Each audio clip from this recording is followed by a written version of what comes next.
Dalam sebuah riwayat yang pernah dikisahkan, di tengah ketenangan kota Madinah, Rasulullah SAW duduk dengan santai di salah satu sisi masjid dan dikelilingi oleh para sahabat seperti Abu Bakar, Umar, Ali, dan yang lainnya.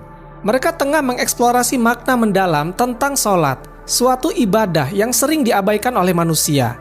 Ketika itu, Rasulullah SAW bersabda kepada para sahabatnya, "Ingatlah, sholat adalah tiang agama.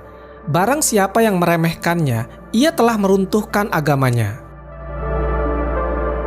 Rasulullah SAW pun ketika itu sambil memandang wajah-wajah sahabatnya dan memastikan pesan ini menghujam di hati mereka. Tiba-tiba pintu masjid terbuka dengan keras. Di depan pintu ada seorang pemuda yang sedang berdiri dengan mata yang bengkak dan pipi yang basah dengan air mata. Pemuda itu perlahan memasuki masjid dan tiba-tiba dia menghentikan langkahnya.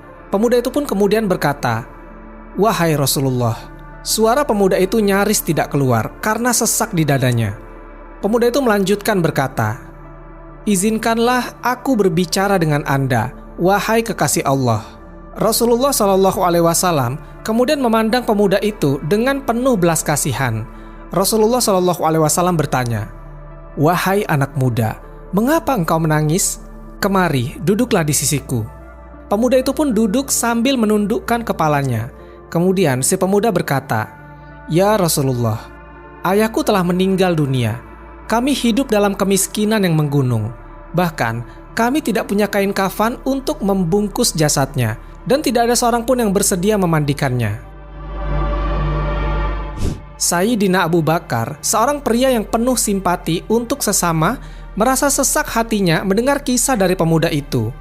Abu Bakar berkata, "Astagfirullah. Sungguh ujian yang berat yang kau alami wahai pemuda." Sayyidina Umar segera merespon dengan mengatakan, "Kita harus bertindak ya Rasulullah."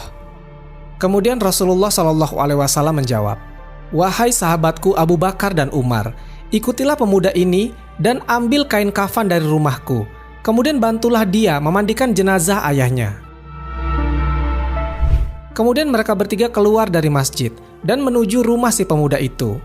Kemudian Rasulullah SAW menoleh kepada sahabat-sahabat yang lain, kemudian bersabda, "Sholatlah sebelum kamu disolatkan, karena kita tidak pernah tahu kapan ajal akan datang."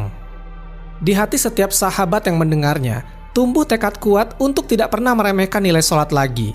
Dan tanpa mereka sadari, akan ada sebuah cerita yang akan merubah pandangan banyak orang. Abu Bakar dan Umar sedang berjalan mengikuti langkah si pemuda.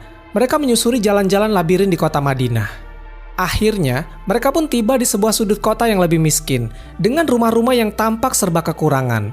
Lalu mereka pun memasuki sebuah rumah kecil. Rupanya, itulah rumah si anak muda itu. Setelah mereka berada di dalam, Umar dan Abu Bakar kaget karena melihat ada babi hutan yang tergeletak di atas sebuah tikar. Astagfirullah.